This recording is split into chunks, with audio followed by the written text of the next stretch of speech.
김지의 돌직구쇼에 오신 여러분 반갑습니다. 김지입니다. 주말 잘 보내셨습니까? 저는 오늘도 이곳 광화문 청계 광장에 나와 있습니다. JTBC의 손석희 사장이 폭행을 당했다고 주장하고 있는 프리랜서 기자 김 씨에게 한 달 1,000만 원의 용역 사업을 제안했던 것으로 확인되었습니다. 손 사장이 김 씨와 김 씨 변호사에게 보낸 문자 메시지를 저희들이 입수했는데요. 월 1,000만 원 보장이라는 문자 메시지를 손 사장은 김 씨 측에게 보낸 겁니다. 단순 접촉 사고인데 1,000만 원짜리 용역 사업까지 제안한 이유는 과연 무엇일까요? 잠시 후에 상세히 이야기 나눠보겠습니다. 저는 비가 오나 눈이 오나 매일 아침 이곳에서 여러분을 기다리겠습니다. 김지의 돌직구쇼 지금 라이브로 시작합니다. 잠깐만요.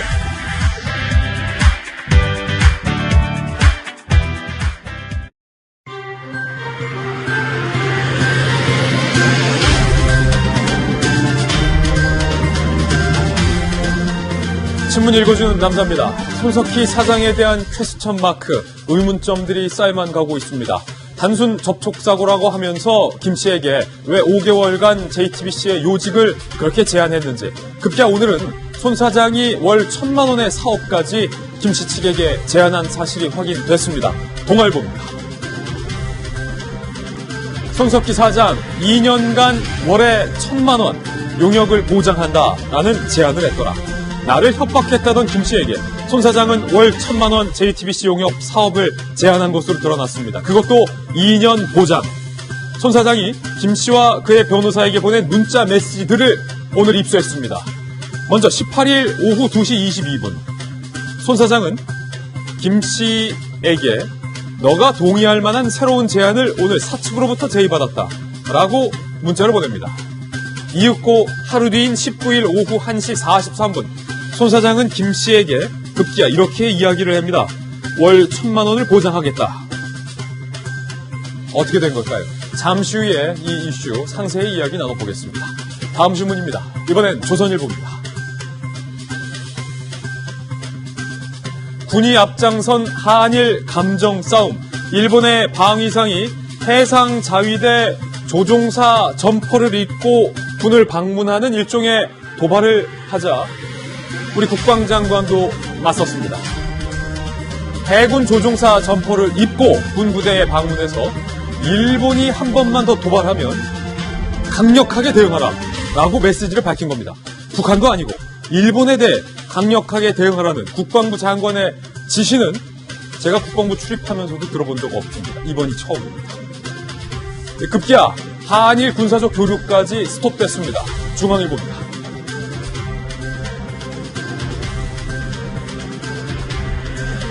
일본이 이즈모함의 방한 취소를 검토 중인 것으로 확인됐습니다. 국제해양안보훈련 참석차 늘 파견에 오던 것을 취소하겠다는 겁니다. 그러자 우리 군의 1함대 사령관도 일본의 방문을 연기했습니다. 일본에서는 급기야 한국 앞바다가 아니라 우리 미국 앞바다로 이사 가고 싶다. 뭐 이런 얘기까지 나왔습니다. 미국 앞바다로 이사 갈 수 있나요? 잠시 후에 이 이야기도 나눠보겠습니다. 다음 신문입니다. 이번엔 경향신문입니다.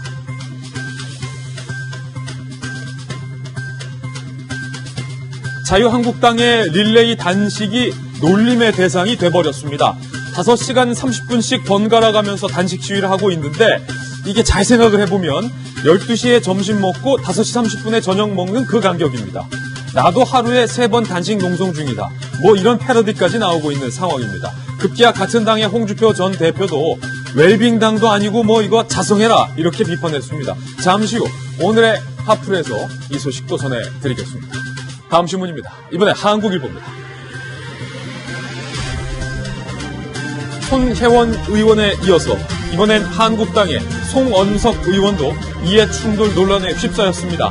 김천역 활성화를 부르짖었던 송 의원. 알고 보니 사진에 보이시는 김천역 인근에 4층 빌딩을 소유하고 있었고 아버지, 형제와 3분의 1씩 갖고 있었다는 겁니다. 그러면서 김천역 활성화를 부르짖었다.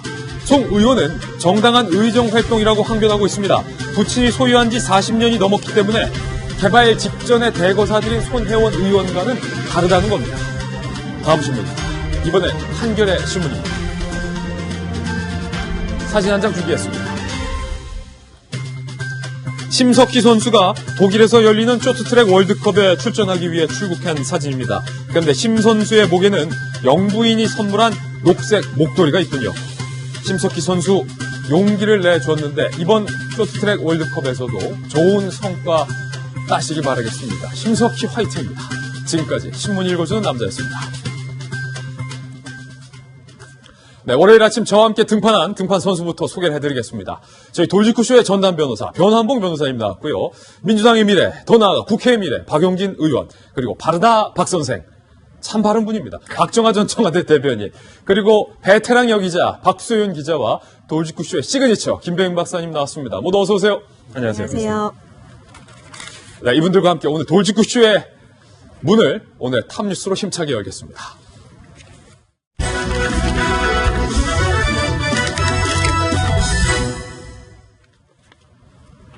첫 번째 뉴스 주제부터 공개를 하겠습니다. 바로 이겁니다.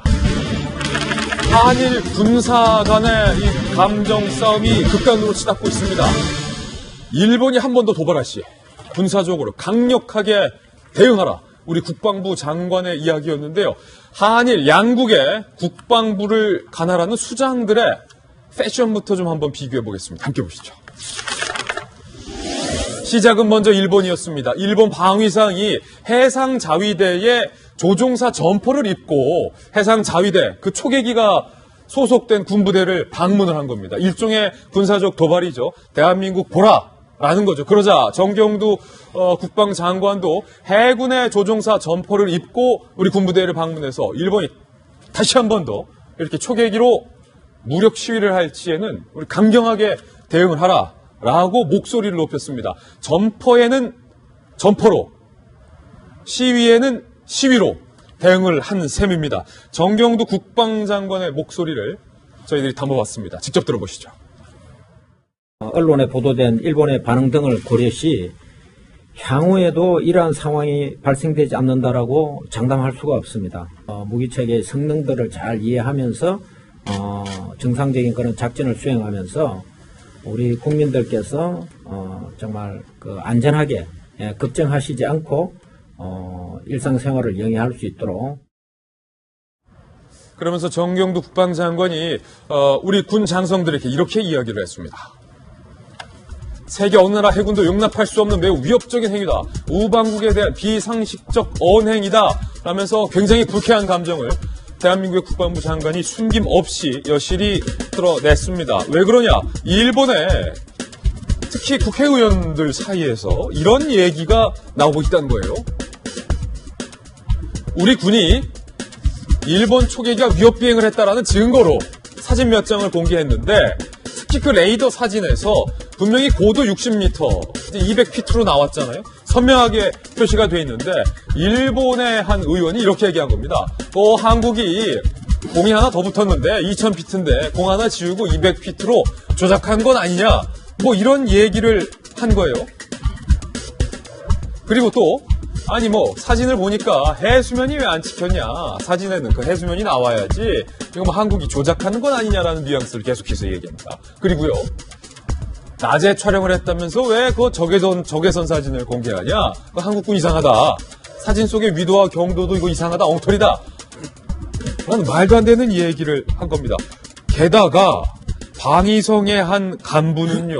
아사히 신문에 이런 인터뷰까지 했습니다. 급기야. 한국 필요증이다. 아사히 신문 보도 내용이에요. 아무리 싫어도 이웃이다. 일본 열도를 아예 미국 앞바다로 옮기고 싶다. 그러면 한국도 안 보고 북한도 안 받으니까 속 편하다. 뭐 이런 인터뷰까지 방위상의 한 간부가 아사히 신문에 인터뷰한 내용까지 알려지면서 양국 간의 감정이 좋지만 않아요. 김배훈 박사님, 제가 국방부를 오랫동안 출입했는데 국방부 출입하면서 대한민국의 국방장관이 북한에 대해서는 통상 강력하게 대응하라. 이 말을 안 해서 오히려 논란이 됐습니다. 누구누구 장관은 북한에 대해서 말도 못한데 근데 일본에 대해서 강력하게 대응하라. 이 말을 들은 건 전 처음이에요. 그러니까 굉장히 국민적 정서가 좋지 않은 상황이고요. 여기에 대해서 일본 정부가 이렇게 극악무도한 행태로 나오게 된 것도 사상 초유의 일이라고 또 볼 수가 있는 거기 때문에 여기에 대해서 이에는 이, 눈에는 눈으로 대응하게 되는 모습을 좀 볼 수 있는 상황인 것 같습니다. 정경두 장관 같은 경우는 전투기 조종사 복장을 입고 나왔는데요. 공군 참모총장 출신 아니겠습니까? 굉장히 독특한 이력이 본인 스스로가 전투기 조종사 경력을 갖고 있고 실제 비행 시간만 2,800시간에 대한 기록을 갖고 있기 때문에 아마 실질적으로 정경도 장관이 입고 있는 이 조종사 자원포가 갖고 있는 상징성은 훨씬 더 크다라고 볼 수가 있는데요. 여차하면 내가 몰고 나갈 수도 있다. 그러니까 그 정도로 대한민국 군이 간단치가 않다라고 하는 의지를 보여줬다 볼 수 있습니다. 시동 건다 이거예요. 이거는 이제 군의 의지를 보여주는 건데 저는 좀 약간 비판적인 목소리를 내고 싶은 건 외교부의 대응입니다. 외교부의 대응이다. 우리 입장에서는 일본의 군이 우리 함정에 대해서 그토록 위협한 이 저공 비행을 했기 때문에 강력하게 다시 한번 도발하게 됐을 경우는 우리 군도 여기에 대해서 맞서겠다는 의지를 표현할 수 있는데 그렇다면 한일 관계가 이토록 극단적인 관계로 치닫게 됐을 경우에 이 중간에 조정의 역할을 하게 되는 게 바로 외교부 아니겠습니까? 강경화 외교부 장관이 얼마 전에 고노다로 이 일본 외상을 만나서 유감을 표명한 정도로 그쳤지 그 이상으로 하나도 나아간 게 없습니다. 얼마 전에 한 가지 다행인 것은 이순훈 주의 대사가 일본에 있는 스가 요시히데 관방장관을 만나서 우리 비공개로 밥이라도 좀 먹자. 그리고 정말 허심탄회한 얘기를 하자라는 정도까지 나갔지만 지금 이 정도의 상황이 왔으면 일촉즉발의 상황으로 번지기 전에 외교적으로 한일 관계를 풀려 노력이 반드시 필요하거든요. 뒤에서는 뭔가 좀 관계를 풀려는 노력이 있어야 되는데 그런 내용이 있어야지만 그게 없다. 국방장관이 점퍼를 입고 나가서 강경한 모습을 취하는 것이 우리 군의 의지를 보여준다고 할 수 있는 것 아니겠습니까? 일본은 올해 7월 달에 참의원 선거를 앞두고 있습니다. 전쟁 가능한 국가로서의 개헌을 꿈꾸고 있는 아베 총리 같은 경우는 이러한 반한 감정을 이용해서 국내 정치로 끌어들이려고 하는 노력을 계속하고 있는 것이 눈에 보이듯 뻔한 상황 아니겠습니까? 그럼 우리 정부 입장에서도 결연하게 그리고 슬기롭게 이 문제를 대처하기 노력이 필요한데 자꾸 한국과 일본 간의 관계가 멀어지게 되면서 일본이 의도한 대로 끌려가는 것은 아닌지 여기에 대한 우려가 크기 때문에 우리 정부의 외교적인 노력 반드시 필요합니다. 짚을 건 또 한번 짚어봐야 될 것 같아요. 일본의 국회의원이 대한민국이 사진을 조작한 것 아니냐, 뭐 공을 하나 뺀 거 아니냐, 해수면이 안 보이는 거 아니냐, 사진 조작서를 얘기하면서 미국 앞바다로 이사 가고 싶다라고 얘기를 해서 지금 논란이 많은데 같은 국회의원으로서 대한민국 국회의원을 대표해서 박용진 의원도 이 의원님에게 한마디 해야 되는 거 아닙니까? 한국이나 일본이나 이상한 국회의원들이 늘 있기 마련이다. 이상한 국회의원 저기도 있다. 아요. 우리나라엔 누가 이상합니까 주로? 일단 넘어가고요. 넘어가고요. 이제 일본의 의도는 뻔합니다. 다들 아시겠습니다만 어쨌든 그 헌법을 개정해서라도 전쟁 가능한 국가를 만들겠다라고 하는 것은 아베의 무슨 그 정치적인 소신을 넘어서서요. 그냥 하나의 자기 상징적인 정치적인 이게 됐어요. 그래서 그걸 하고 싶은데 국민 여론이 안 받쳐주거든요. 자꾸 예전에는 중국하고 저런 식으로 이제 국경 문제를 충돌하거나 아니면 저렇게 초계기가 가서 건드려가지고 문제를 키웠던 바가 있고요. 근데 저거는 일본의 의도입니다. 일본의 의도에 우리 김병민 박사님처럼 이제 끌려 들어가는 방식으로 가서는 안 된다. 물론 우리가 기분 나쁘고 우리가 피해를 입은 입장에서 국방부가 단호하게 나서는 것까지는 이해가 됩니다만 이 상황을 이대로 그냥 가서는 안 된다. 그렇죠. 게다가요. 6월 달이면 오사카에서 G20 정상회담이 열립니다. 생각을 해보십시오. 일본이 G20 정상회담을 열어서 거기에 그 G20 정상들뿐만이 아니라 8개국을 더 이렇게 초청을 합니다. 자기 임의로. 그럼 그렇게 해서 뭘 하고 싶겠습니까? 거기에서 그 전쟁 가능한 국가 혹은 세계 정치와 외교를 이끌어가는 일본의 어떤 위상 같은 걸 보여주고 싶은 판에 만일에 아베 총리와 우리 문재인 대통령의 정상회담이 없다거나 안 만난다거나 만나서 싸운다거나 이렇게 되면 일본 마당에서 오히려 우리가 외교적 참사를 겪게 될 수도 있다. 우리만 손해다. 우리 손해가 크죠. 그래서 저는 그거보다는 그 전에 양국이 그러니까 일본도 부담이 있을 거기 때문에 양국이 좀 적절한 그 협의를 하고 타협점을 만들어낼 거라고 일단 믿고 있습니다. 정말로 만일에 G20 정상회담 장소에서 한일 간에 그런 일이 벌어진다고 그러면 정말 큰일이기 때문에 다행히 지금 밑으로는 오늘 또 보도가 됐습니다만 일본 국민의 한국 방문 최대치. 우리 국민의 일본 여행 방문객도 또 최대치입니다. 그래서 양쪽은 서로 문화적으로 교류하고 국민 감정이 나쁘진 않아요. 그런데 이거를 지금 정치적으로는 지금 일본은 부글부글 끓고 있어요. 아베가 끓이고 있는 거죠. 거기에 한국과의 마찰이라고 하는 것을 소재로 해서 땔감으로 해가지고 끓이고 있다라고 하는 걸 우리가 명확하게 보고 더 이상 그렇게 가지 않도록 지혜롭게 대응하는 것이야말로 일본의 재무장, 일본의 군국주의화를 막는 우리 한국의 훌륭한 현명한 그런 대처가 될 거다 생각합니다. 우려하신 것처럼 한일 간의 군사적 교류도 현재 올스톱이 되고 있습니다. 초유의 비상입니다. 함께 보시죠. 대한민국 해군 같은 경우에 1함대 사령관이 원래 경련으로 번갈아 가면서 우리 사령관이 일본을 군사교류차원에서 방문하고 또 일본의 사령관이 우리 대한민국을 방문하는데 한국 1함대 사령관은 방문 연기했어요. 왜냐? 일본의 방위성에서 이즈모함이라고 있습니다. 해상 자위대 함정. 큰 이즈모함입니다. 우방국이기 때문에 부산항에 같이 파견돼줘서 만약에 유사시에 우리 일본의 해상 그 이즈모함이 대한민국을 서포트한다라는 것을 보여주기 위해서 늘 입항을 하던 건데 이거를 지금 취소할 것을 검토하고 있다고요. 이게 박정화 대통령이 청와대에 계셨잖아요. 이런 것들이 좀 부담이 될 것 같아요.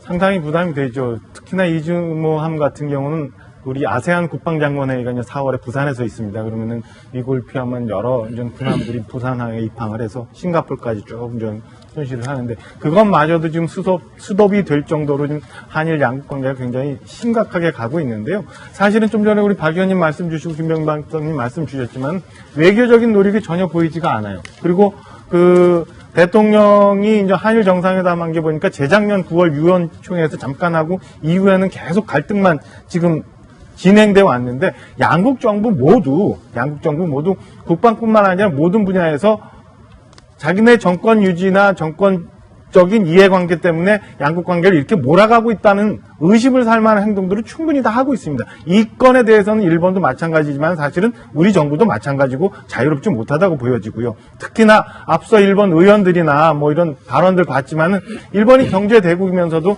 세계적으로 그 리더십을 행사하지 못하는 이유는 바로 일본의 시각 자체가 저렇게 되어 있기 때문에 그런 거 아닙니까? 우리 정부도 꼭 그렇게 대응할 필요가 있나 싶은 생각이 들어요. 좀 더 넓은 면에서 성숙하게 대응해야 되지 않을까라는 생각을 해보고요. 지금 북미 정상회담 앞두고 있는 동북아 정상회담이 굉장히 변화를 맞고 있는데 이 상황에서 언제까지나 우리가 정치, 경제, 사회적으로 한쪽으로 치우치려 한다는 게 아니라면 뭐 중국에 편입되거나 북한에 가까이 가고자 하는 게 아니라면 한일 관계 멀지만 그래도 순망치 않은 관계입니다. 그러니까 좀 더 성숙하게 서로 간의 그 사정을 보면서 이끌어가야 되지 않을까라는 생각을 해봅니다. 일본은 아시안컵 진출했는데 대한민국은 떨어져가지고 그래서 지금 배 아파서 이런 거 하는 거 절대 아니다라는 거 덧붙여서 말씀드리겠습니다. 이번 저희가 준비한 두 번째 이슈를 공개하겠습니다. JTBC 손석희 사장이 김 씨에게 월 1,000만 원을 2년간 보장하겠다. 차원이 다른 제안을 한 사실이 확인됐습니다. 손석희 사장이 김 씨와 김 씨 변호인에게 보냈던 문자 메시지를 저희들이 입수해서 확인한 결과입니다. 지금 사건의 핵심과 논점은 김 씨가 취업 청탁을 손석희 사장에게 협박한 것이냐 아니면 손석희 사장이 김 씨에게 취업을 제의하며 회유하려 한 것이냐 이게 관건인데요. 김 씨 측이 공개한 폭행 논란 당시의 영상을 보시면 판단하시는 데 도움이 될 것 같습니다. 영상 한번 함께 보시죠. 선배님, 저 오늘 폭행하셨죠? 사장님, 웃음이 나옵니까? 웃고 싶어서 웃냐? 웃고 싶어서 웃어? 아무튼 같이 하자한테 일단 집에 들어가고 연락을 줄게. 나 너 좀 일 좀 시켜야 되겠어. 다른 사람 찾으세요. 잠깐 들어갔다가. 하지 마십시오. 아니 이리 와. 영상 속에서 손석희 사장은 같이 갈 생각을 하고 있어라. 너에게 일을 시켜야겠다라고 제안을 하는 음성이 담겨 있습니다. 그리고 오늘 저희들이 취재한 바에 따르면 손석희 사장이 월 1,000만 원의 용역 사업을 김 씨에게 제안하면서 무엇을 하면 되느냐라는 김 씨에 대해서 이렇게 지시를 하는 장면도 나옵니다. 들어보시죠. 투자든 뭐 여행이든 제안하는 것은 공식적인 논의하에 나온 얘기이기 때문에 제가 봐서 당연히 이제 제안하는 거고요. 좀 더 간단한 방법으로 정말 용역을 제공할 수 있는 그런 방법으로 찾아보자는 얘기죠. 기획사 중에서 서로 의견을 맞춰서 할 수 있는 일이 있으면 용역을 조사 해결하자. 뭘 요구하는 말이에요? 그 요구하는 게 아니고 그 사업과 관련해서 저한테 되세요. 취하세요. 손석희 사장을 폭행과 뺑소니 사건 등등으로 신고를 한 것에 대해서 신고를 취하하라라는 조건으로 1,000만 원의 용역 사업까지 제안했다는 건데 그 문자 메시지 내용을 저희들이 취재한 내용 상세하게 정리해봤습니다. 함께 보시죠. 폭행 이후 손석희 사장의 제안 월 1,000만 원 용역 보장. 손석희 JTBC 사장이 폭행 사건 다음 날 지난 11일이죠. 1년 계약직 후 정규직으로 전환하자라는 처음에는 정규직 일자리를 제안을 합니다. 그러다 지난 17일을 기점으로 일자리 채용에서 용역 계약으로 이게 바뀌게 됩니다. 문자 메시지 내용을 보면. 지난 17일 김 씨가 자필 사과문을 안 보내면 사법 처리하겠다라고 이야기를 하자 손석희 사장이 일단 만나보고 결정하자라고 문자를 보냅니다. 그리고 지난 18일 하루 뒤죠. 그러니까 지금으로부터 오늘로부터 10일 전입니다. 너가 동의할 만한 새로운 제안을 사측으로부터 제의받았다. 이날 18일 손석희 사장이 김 씨와 변호인을 만납니다. 그 만난 자리에서 투자와 용역 계약할 것을 제안합니다. 그리고 하루 지난 19일 새벽 용역을 2년 계약하고 월 수입 1,000만 원을 보장하는 방안에 대해서 상세하게 김 씨에게 문자 메시지를 보냅니다. 그러자 김 씨가 용역 거래 등등을 거부한다라는 답장을 보내요. 그러자 20일 하루 뒤에 마지막으로 만나자. 이렇게 가면 둘 다 피해다라고 손석희 사장은 김 씨 측에게 문자 메시지를 보냅니다.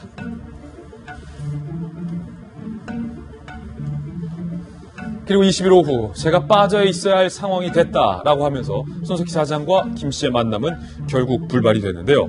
지금 변한봉 변호사님, 녹취록, 영상, 문자 메시지 지금 세 가지를 보셨어요. 차례로. 처음에 영상을 보셨고 그리고 녹취 음성을 보셨고 문자 메시지 내용을 보셨는데 이 세 가지의 공통점은 손석희 사장이 김 씨에게 계속해서 일을 제안합니다. 그리고 오늘 새롭게 나온 것은 거듭 말씀드리지만 한 달에 1,000만 원 용역 사업 그리고 2년간 보장하겠다라는 문자 메시지까지 보내면서 그 대가로 신고를 취하하라라는 말을 하는데 변호사님이 보시기에 이런 제안 어떻게 보십니까? 사건이 상당히 좀 미묘하게 흘러가는 부분이 있는데요. 당초 이제 손석희 사장과 김모 씨 사이에 진실 공방으로 문제가 시작됐던 것 같습니다. 근데 그 외에 이제 손석희 사장의 개인적인 일에 대한 억측이 결부가 되면서 이 관련해서 뭔가 이제 도덕적으로 문제가 있었던 것이 아니냐, 뭐 또 하나의 내로남불이 아니냐 그런 식으로 얘기가 퍼져나갔고요. 거기까지만 하더라도 사실은 도덕적인 문제였던 것 같습니다. 과연 손석희 사장이 거짓말을 했느냐 아니냐, 도덕적으로 정당하지 못한 일을 했느냐 안 했느냐에 대한 진실 공방 차원으로 문제가 흘러갔었는데 이제 김모 씨에 대한 신고를 취하기 위해서 상당한 이제 어떤 금전적 이득을 제공하겠다고 얘기를 하고 있습니다.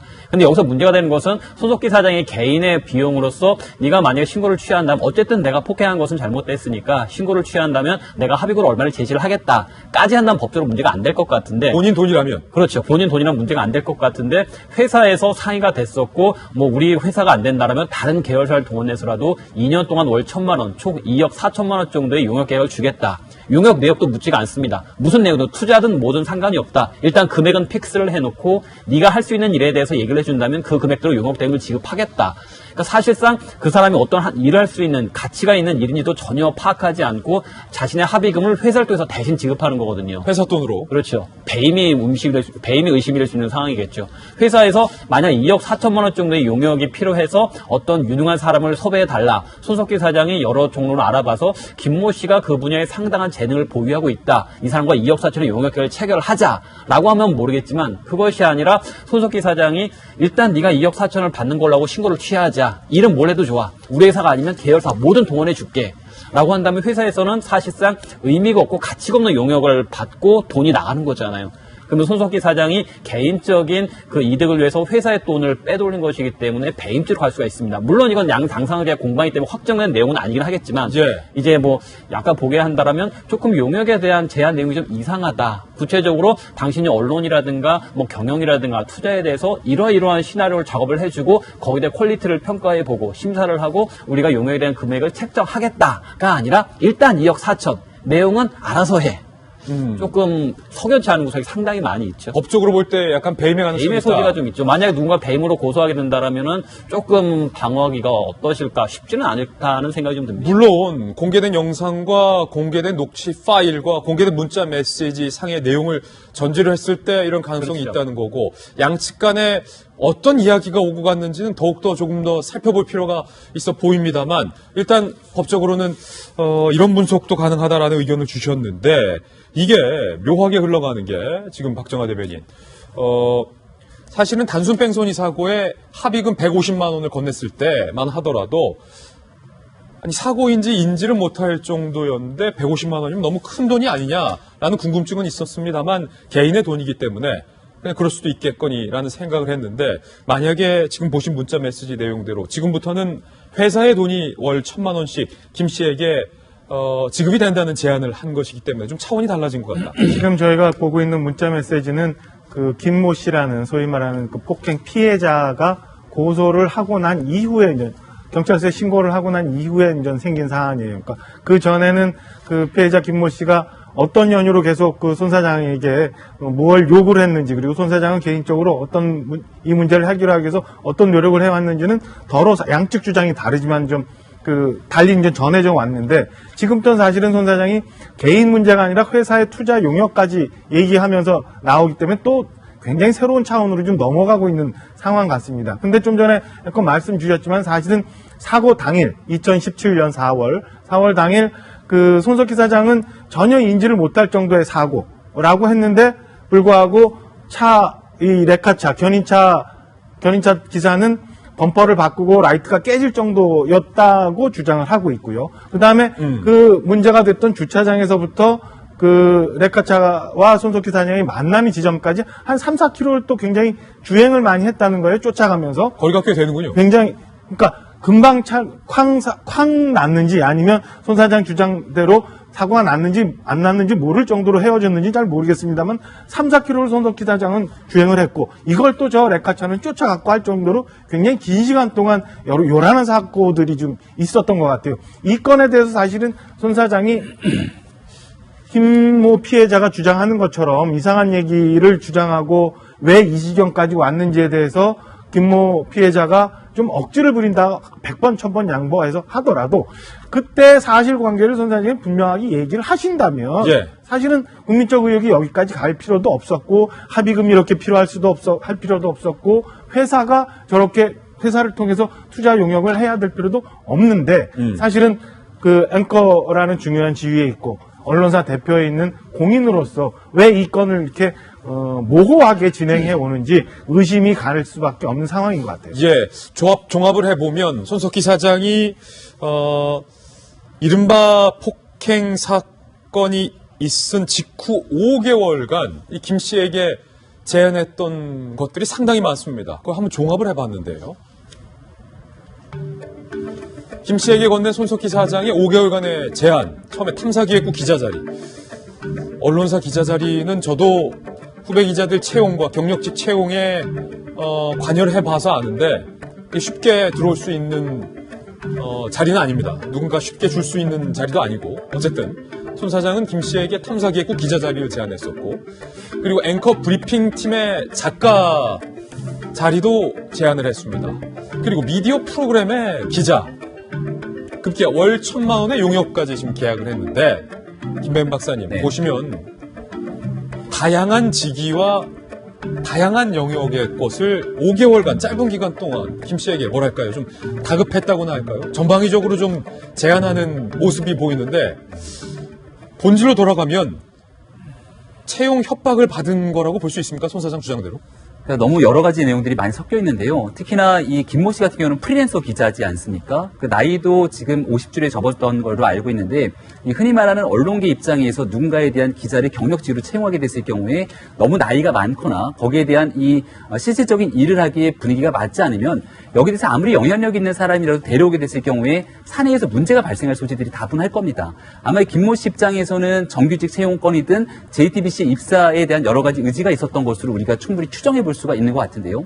JTBC 회사 내에서는 이러한 부분들이 받아들여질 수가 없는 것 같았고 그럼에도 불구하고 무언가를 대상으로 함께 일해야만 하는 사정이 있었기 때문에 저렇게 다양한 직에 대해서 제안을 했던 것 같습니다. 특히 사건이 발생했던 1월 10일 일식집에서의 폭행 사건이 사실은 분기점이라고 볼 수 있는데요. 그 다음 날까지도 제안했던 것은 1년짜리 비정규직을 일단 주겠다. 하지만 여기 나온 퍼포먼스를 충분히 내면은 정규직으로 전환이 가능하다. 이게 이제 손석희 사장이 제안할 수 있는 마지노선이었던 것 같은데요. 그렇다면 앵커의 질문처럼 도대체 왜 이런 일을 JTBC의 손석희 사장은 계속해서 제안할 수밖에 없었을까라는 궁금증으로 돌아갈 수밖에 없는 겁니다. 우리가 알고 있는 손석희 대표는 누구보다 합리적인 이성적 시각을 바탕으로 많은 이야기들을 국민에게, 대중에게 전달했기 때문에 많은 사랑을 받았는데요. 실질적으로 2017년 4월 16일에 있었다라고 하는 그 교통사고 건에 대해서 특별한 문제가 없었더라면은 이 내용을 바탕으로 계속 끌려다니는 듯한 인상을 주는 것이 영 석연치 않은 부분들이 존재한다라는 거고요. 저는 김웅 기자에게도 좀 묻고 싶은 게 한 가지가 있는데요. 본인 입장에서는 계속해서 손석희 대표를 만나갖고 이 얘기에 대해서 본인 입사를 희망하는 듯한 얘기를 계속 끄집어내게 되지 않습니까? 그렇다면 이게 본인이 주장하고 있는 것처럼 손석희 대표가 오히려 나를 회유하라고 했다라면 그것이 아니라 본인이 주장하고 있는 떳떳한 바를 그대로 공개하면 되는 건 아니겠습니까? 근데 이 석연치 않은 둘 간의 주장들이 계속 반복되기 시작하면서 결국은 1월 10일에 있었던 폭행 사건으로 수면 위에 드러나게 된 건데 그 사건에 대한 진실은 아직까지도 전체가 다 밝혀지진 않은 상황인 것 같습니다. 용역 사업을 제안했다라는 것에 대해서 그리고 지금까지 제기됐었던 주요 요직을 손 사장이 제안했던 것에 대해서 목요일 밤 이후에 손석희 사장 측이나 추가적인 입장이 나오고 있지 않기 때문에 추가적인 해명이나 입장이 나오면 저희들도 취재를 해서 소개를 해드리겠습니다. 하지만 아직까지 입장은 나오지 않고 있다는 점 말씀드리겠습니다. 또 하나의 궁금증은요. 그 접촉사고가 났었다라고 말하고 있는 그 주차장이 어디인가라는 겁니다. 저희 채널A 취재진이 그 산 밑 주차장을 직접 한번 가봤는데요. 동네 주민들을 만나봤습니다. 여기가 어디입니까? 외지인들은 별로 저기가 아니라고요. 3m. 시내나 뭐 여기는 정상에 가는 건 별로 없죠. 박소연 기자가 이 주차장에 대해서 좀 취재를 해보셨는데 네. 지금 동네 주민들은 외지인들은 자주 안 오고 잘 알지도 못하는 좀 그런 곳이다. 네, 그렇습니다. 여기가 정부청사, 과천 정부청사 뒷길입니다. 그리고 일방통행로고요. 1차선이다 보니까 사람들이 많이 다니지 않는 곳이라고 합니다. 다만 여기가 관악산 입구예요. 그러다 보니까 등산객들이 여기에 차를 세워놓고 이제 산에 가기 위해서 차를 많이 대놓기는 한다고 합니다. 그리고 주변 환경이 어떠냐면요. 이 주변에 아파트가 있고요. 교회가 있고 그리고 과천 외고가 있습니다. 그리고 신학대학원이 하나 있는데요. 그러다 보니까 주변이 다 그렇게 이제 주거지나 학교들이 있기 때문에 그 외의 사람들이 오갈 일은 거의 없는 거죠. 이제 지금 보시는 것처럼 바로 산 밑에 주차장이 형성이 돼 있군요. 네, 그렇습니다. 그렇기 때문에 관악산에 가려는 사람들이 여기를 이제 주로 이용을 하는데요. 그러다 보니까 밤에는 더더욱 이용하는 사람들이 없는 상황이죠. 밤에 등산할 일은 거의 없잖아요. 그리고 그러면 주변 환경이 아까 말씀드렸던 것처럼 학교와 주거지기 때문에 여기서 만약에 좀 이렇게 뭐 음식점이나 이런 편의시설을 이용하려고 하면 여기에 차를 대놓고 1에서 1.5km 정도를 걸어가야 된다고 해요. 그러면 보통 여기 주변 환경이 워낙 조용하다 보니까 이 편의시설을 가기 위해서 여기다 차를 대놓고 그렇게 걸어가는 경우는 거의 없는 거죠. 그 주변에 이제 차를 대도 되는데 굳이 그렇게 거릴 이유가 없으니까요. 그렇기 때문에 과연 손 사장이 일요일 밤 사고가 난 게 밤 10시였잖아요. 도대체 등산할 이유도 없는데 여기에 가서 이렇게 차를 대놓고 있었던 상황이 쉽게 이해되지는 않습니다. 예, 지금 다시 한번 주차장 그림들을 저희들이 한번 취재한 것을 좀 보시면 박소연 기자가 말했던 것처럼 흔한 그런 주차장은 아니었다라는 사실이에요. 지금 보시면은 뒤에 이제 등산객들이 좀 갈 수 있게끔 바로 산 밑에 또 주차장 그리고 일방 통행로가 돼 있기 때문에 차량의 소통도 많지가 않고 주변이 이제 아파트 아니면 교회 혹은 신학대학원이 있기 때문에 상당히 좀 한적한 곳. 그렇기 때문에 아마 견인차도 그런 곳에 좀 주차를 하지 않았을까 싶습니다. 사고가 났다는 시각은 주말 저녁 밤이었어요. 그렇기 때문에 사람은 더 없었을 것으로 현재 추정이 되고 있는데 이 주차장에서 사고가 났었다는 건데 접촉사고와 관련해서 손석희 사장과 김 씨가 날선 공방을 주고받는 대목도 녹취록에는 나옵니다. 들어보시죠. 교회 쪽이었을 거예요. 저는 차를 빼고 있었고 그 친구들은 모르겠어요. 알았으면 뭐 접촉사고가 없었겠죠. 그 경찰이 오고 있는 상황이었는데 얼마 안 나올 것 같으니까 성공은 해도 된다. 이거 뭐. 차량에 후방 감시 카메라 분명히 있습니다. 있습니다. 근데 접촉사고 사실 몰랐어요? 모를 수 있는 겁니다. 비포장 주차장에서 울퉁불퉁해 알 수가 없어요. 근데 그건 뭐 누나 세우면 되니까. 그런데 손석희 사장이 저 사고 당사자 그러니까 피해 차량입니다. 견인차 차주에게 20개월 만에, 그러니까 2년이 가까운 세월이죠. 20개월 만에 손석희 사장이 직접 전화를 걸어서 이런 것들을 물었던 것으로 확인이 됐습니다. 사고 난 지 20개월이니까 이번 사건이 보도된 직후에 손석희 사장이 그 사고 피해자 견인 차주에게 전화를 한 거예요. 직접. 그날 일을 누구한테 말한 적이 있느냐, 동승자를 봤느냐 라는 것을 차주에게 물었던 것으로 확인이 됐습니다. 그러니까 손석희 사장이 이번 사건이 보도된 직후에 직접 사고 피해자에게 전화를 건 건데, 해당 견인 차주는 손 사장이 내 번호를 갖고 보관해 왔다라는 것, 2년 가까운 세월 동안 그 직접 전화를 했다는 것에 깜짝 놀랐다라고 이 뉴스를 보도했던 해당 기자에게 이야기를 하기도 했습니다. 궁금한 건 이번 사건이 보도된 직후에 박용진 의원님, 견인 차주에게 그날 일을 다른 누구한테 말한 적이 있느냐, 동승자를 봤느냐라고 왜 물어봤을까? 라는 거예요. 지금 이 사건이 보도되고 난 이후에 여러 가지 의문들이 꼬리에 꼬리를 물고 있잖아요. 지금 말씀하고 계신 저 부분, 그러니까 동승자와 관련된 문제도 이제 그 핵심 초점 중에 하나입니다. 왜냐하면 폭행을 당했다고 하는 피해 프리랜서 기자가 처음에 공개했던 그 문자로 공개했었던 내용들을 보면 거기에 동승자와 관련된 취재를 자기가 했다, 이렇게 얘기했기 때문에 그렇습니다. 그러나 그 부분은 조금 차치를 해놓고요. 네. 앞서서도 잠깐 얘기했습니다만 폭행 여부에 대한 문제, 그리고 지금 회사에 용역을 주려고 하면서 뭔가를 회유하려고 했었느냐, 이 부분까지 연계가 쭉 되기 때문에 많은 국민들이 지금 혼란해하고 있을 겁니다. 왜냐하면 손석희 사장이 누구냐? 모 주간지 조사에서 14년간 신뢰받는 언론인 1위입니다. 예. 그리고 또 다른 주간지에서도 12년간 1위입니다. 부동의 1위, 대한민국 국민들이 가장 신뢰받고 있는 언론인이 무언가를 숨기려고 하는 것처럼 보이고 무언가 약점을 잡힌 것처럼 보이는 것에 대해서 아주 불편합니다. 저도 불편하고 우리 국민들도 많이 불편하시고. 불편하다. 게다가 상대 폭행을 당했다고 하는 피해 프리랜서 기자의 태도는 본인에게 유리한 것만 공개했습니다만 뭔가 손석희 사장을 함정에 빠뜨리려고 했던 거 아닌가? 폭행을 당했는지를 계속해서 유도신문을 하는 그런 과정도 그렇고요. 또 본인 몰래 이 촬영을 했었던 측면도 그렇습니다. 본인이 피해를 입었기 때문에 막강한 영향력을 가진 언론사 사장에 대해서 본인 방어를 위해서 그런 걸 녹취를 하고 녹화를 했었던 방어적 기재로서 활용하기 위해서 그럴 수 있다고 봅니다만, 그럼에도 불구하고 일반인들이 볼 때 와, 저런 거를 저렇게 주도 면밀하게 했다고 그러면 혹시나 손석희 사장이 뭔가 함정에 빠지는 거 아니야? 라고 하는 불안함도 있거든요. 그럼 이럴 때 어떻게 해야 되느냐면 솔직하셔야 되는 거예요. 솔직해야 된다. 네, 솔직하게 모든 걸 드러내고 이게 가야 되는데, 저쪽은 자신이, 그러니까 피해자라고 하는 사람은 자신이 유리한 정황만 계속해서 공개하고 있고요. 손석희 사장 쪽에서는 그냥 국민에게 모든 게 다 공개될 거다, 나를 믿어달라라고 하는 추상적인 말씀만 하시면 어떡합니까? 뉴스를 다루시던 분은 팩트의 중요성에 대해서 잘 아실 거라고 보고, 그 팩트를 잘 국민들에게 공개하고 전달하셔야 박용진처럼 손석희 사장을 믿고 싶어하는 사람들에게 그 믿음을 주는 거지, 무조건 나를 믿어달라고 하는 건 그거는 종교적인 얘기예요. 예. 그러니까 저는 그렇게 하셔서는 안 된다고 생각을 하고요. 언론인이시니까 있는 걸 다 솔직하게 드러내고 말씀을 해주셔야 국민들이 이해하고 납득하고 손석희 사장을 두둔할 수도 있고 비판할 수도 있고 이렇게 된 것 아니겠습니까? 예. 저는 그런 태도가 손석희 사장에게도 또 피해를 입었다고 하는 그 폭행 피해 당사자에게도 필요하다고 보고요.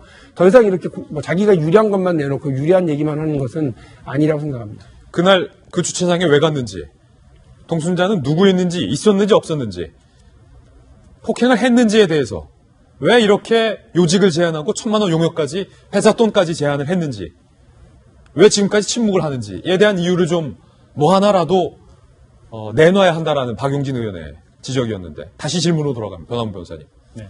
렌터카 견인차 차주에게 네. 최근에 전화를 걸어서 그날 일을 누구한테 말한 적 있냐, 동승을 봤냐 라고 왜 물어봤을까요? 그러니까 손석희 사장하면 그야말로 뭐 신뢰받는 언론이었던 만큼 팩트에 충실하시고 취재라든가 탐사에 상당히 특화되신 분이셨죠. 근데 그분께서 저렇게 동승자를 받느냐라고 물어보셨다라는 보도를 보고서는 상당히 이분이 좀 많이 다급해하시다, 조급해하시다라는 좀 느낌을 받았습니다. 그러니까 손석희 사장이라면 절대 하지 않았을 실수였었겠죠. 일반인들 같은 경우에 뭐 이게 뭐 손석희 사장을 예로 드는 건 아니고 흔히 경찰분들이 하시는 말이 범죄자는 항상 다시 한번 현장에 들어온다라는 말이 있잖아요. 네. 그래서 그 범행 후 현장을 보다 보면 범인이 다시 한번 놓고 간 물건이라든가 그런 걸 가지러 오기 때문에 이제 얘기하는데 손석희 사장이 정말 본인 말대로 뭐 동승자 뭐 그런 문제도 아니었었고 오히려 접촉사고를 가지고 상대방이 공갈 협박했었던 사실이라고 한다라면 오히려 차주에게 전화를 해서 그 당시 상황에 있어서 뭐 내가 어쨌든 잘 몰랐었지만 실수 접촉사고를 내긴 했었지만 150만 원 준 걸로 마무리가 됐었다라면 더 이상 확인할 건 없었겠죠. 예. 근데 오히려 접촉사고에 대한 정황이 아니라 동승자에 대해 확인해봤다라는 것은 좀 관련자들로 하여금 조금 계속 석연치 않은 의문들을 계속 양산할 뿐이죠. 예, 이 동승자와 관련돼서도 의문점이 많습니다. 김 기자와 손 사장이 이 동승자와 관련된 진실공방 양상까지 벌이고 있는데요. 일단 두 사람의 대화부터 들어보시죠. 부신 남은 어머니를 일요일 밤에 모셔다 뒀는데 누구 집인지 몰라요? 왜 몰라? 녹취록상의 두 사람의 대화는 그날 사고 당시 손 사장의 옆에 90세 노모가 앉아 있었는데 왜 모르냐라고 대화를 하는 장면입니다.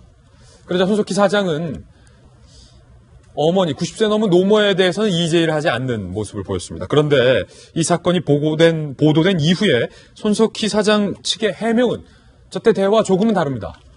접촉사고 때 동승자 없었다라는 주장이에요. 박소영 기자, 어떻게 된 겁니까? 네, 그렇습니다. 지금 동승자가 있었느냐 없었느냐 그리고 동승자가 있었다면 과연 누구였느냐 이 부분에 대해서 관심이 굉장히 쏠리고 있는데요. 특히 프리랜서 김모 기자 같은 경우에는 이 동승자 문제 때문에 지금 일이 커진 것처럼 얘기를 하고 있습니다. 접촉사고 당시에 있었던 피해자들이 바로 동승자가 젊은 여성이었다라고 얘기를 했다라는 것이 지금 김모 기자의 주장이거든요. 그래서 이에 대해서 취재를 하려고 이 손 대표에게 물어봤더니 손 대표는 90세 노모가 옆에 타고 있었다라고 해명을 했고 이 해명이 쉽게 이해가 되지 않았다. 아무리 물어봐도 쉽게 이해가 되지 않았다라고 얘기를 하고 있습니다. 이게 김 씨의 주장인 거죠? 네, 그렇습니다. 거기 녹취록에서도 보면 이 김모 기자가 손 대표에게 90세 노모를 집에 데려다 줬다고 하는데 그런데 집이 어딘지 모르는 게 말이 되느냐라고 따지는 그 대목을 지금 그 김모 기자가 지금 녹취를 해서 들려주는 것을 알 수 있죠. 하여간 이 부분에 대해서는 그러면 얘기가 된 것 같은데요. 문제는 이 부분에 대해서 손 대표는 노모에 대한 언급은 하지 않았고 동승자 자체가 없었다라고 지금 공식적으로 입장을 내놓은 거거든요. 네, 이에 대해서는 좀 더 지켜봐야 할 것 같습니다. 그러니까 여러 가지 의문점이 많은데 거듭 말씀드리지만 손석희 사장 측에 추가적인 해명이나 박용진 의원이 말했던 것 같은 설명이 나오면 저희들도 보도를 해드리겠습니다. 이번엔 저희가 준비한 세 번째 이슈를 공개하겠습니다. 뒷이야기가 공개됐습니다. 박근혜 전 대통령의 재판 변론을 받았던 변호사가 탄핵 과정 그리고 변론 과정에서 있었던 그 뒷이야기를 책으로 엮어내서 소개를 했습니다. 첫 번째 대목을 좀 한번 살펴보시죠.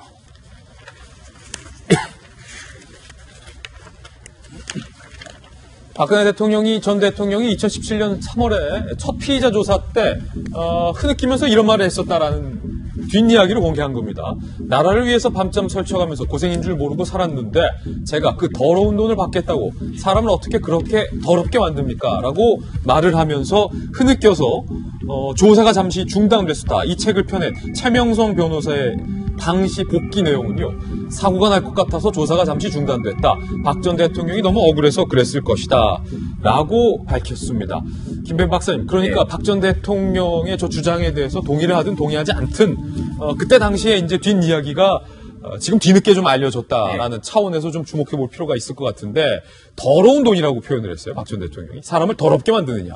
그러니까 이 뇌물에 관련된 내용일 겁니다. 그러니까 박근혜 전 대통령은 나는 100원 한 장 받은 적이 없다라고 얘기를 하고 있고요. 이 뇌물이라는 것은 미르재단, K스포츠 재단 등을 통해서 대기업이 돈을 받게 되고 결국 그 과정에서 기업의 모종의 특혜를 준 것 아니냐. 이걸 갖고 이제 과거에 재판 과정에서 묵시적 청탁이다라고 1심 재판부가 판결을 내리기도 했습니다.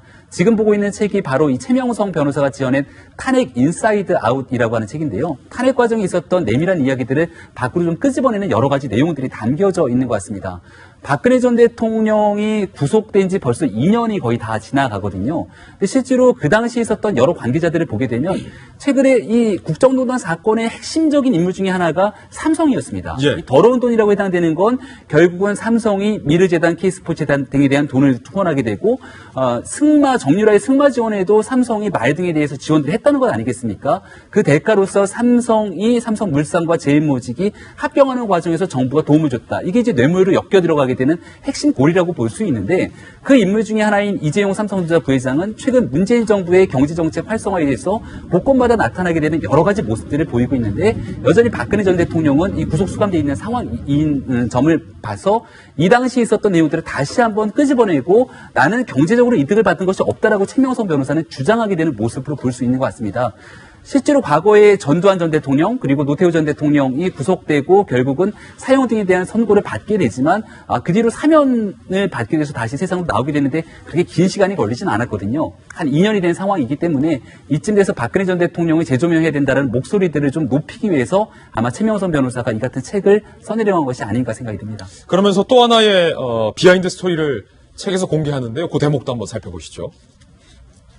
형제 자매도 청와대 들이지 않고 일만 했는데 어쩌다 이런 일이 생겼는지 모르겠다 라면서 구속영장 실질심사에서는 얘기를 했더라. 그러니까 밤낮으로 보고서만 봤다. 또 박 전 대통령은 그렇게 주장을 했다라고 해요. 최명선 변호사는 이렇게 얘기했습니다. 탄핵 과정에 정치적 의도가 있었다. 최초의 여성 대통령이면서 독신이었던 점이 사람들의 호기심을 자극했고 각종 루머로 표출이 됐다. 박용진 의원. 글쎄요, 저 최명선 변호사는 본인이 변론을 맡았던 당사자에 대해서 박근혜 전 대통령에 대해서 우호적으로 또 동정적으로 저렇게 이야기할 수 있다고 생각을 합니다만 법률적으로는 이미 아까 우리 김병민 박사가 말씀하신 것처럼 포괄적인 뇌물 그리고 제3자를 통한 수수 이런 것들이 1심, 2심 과정에서 확인이 됐습니다. 물론 말씀하신 것처럼 뇌물을 준 당사자 중에 한 명인 이재용 삼성전자 부회장은 지금 뭐 대통령 가는 곳마다 나타나고 있는 것도 사실입니다만 그렇다고 해서 그 1심, 2심을 통해 가지고요. 그 뇌물 문제와 관련해서 이재용 부회장이 무죄를 받은 게 아니에요. 그 크게 받았던 것 하나가 이제 무죄로 끝났을 뿐이지 돈을 준 건 맞고요. 그래서 그 부분에 대해서 변호사가 법정이 아닌 법정 바깥에서 이 변호사 계신데 제가 법정이 아닌 법정 바깥에서 저렇게 또 다른 변론을 펼쳐나가는 것에 대해서 너무 거기에 큰 무게를 둘 필요는 없다. 이미 법률적으로는 유죄가 이미 확실하게 이제 끝났다는 얘기고요. 거기에 이제 덧붙이려고 하시는 우리 김병희 말씀하신 것처럼 박근혜 전 대통령에 대한 뭐 정치적인 사면 문제가 나오고 있습니다만 사면을 주는 법률적인 권한을 가지고 있는 사람은 현직 대통령이겠죠. 예. 그러나 여러분 생각을 해보십시오. 그 대통령을 누가 뽑습니까? 국민의 의사와 반해서 그렇게 했을 때 그 정부와 그 대통령이 갖는 정치적 타격이라고 하는 어마어마하기 때문에요. 박근혜 전 대통령에 대한 재판도 다 끝나지 않았고 그와 연루된 사람들에 대한 재판도 아직 마무리되어 있지 않은 상태에서 정치적 사면을 얘기한다고 하는 건 너무나 성급한 얘기일 뿐이고요. 최 변호사가 하고자 하는 얘기가 무슨 말씀인지는 알겠습니다만 법률적으로 그리고 정치적으로 전혀 타당하지 않은 개인적인 소감문을 그냥 발표하신 것으로 생각이 됩니다. 예, 탄핵의 뒷과정, 그 변론의 뒷이야기 살펴봤습니다. 이번엔 저희가 준비한 다음 순서입니다. 취재 수첩 Y가 준비되어 있습니다. 오늘은 과연 어떤 사건이 준비되어 있을지 저와 함께 사건 풀러 가보시죠.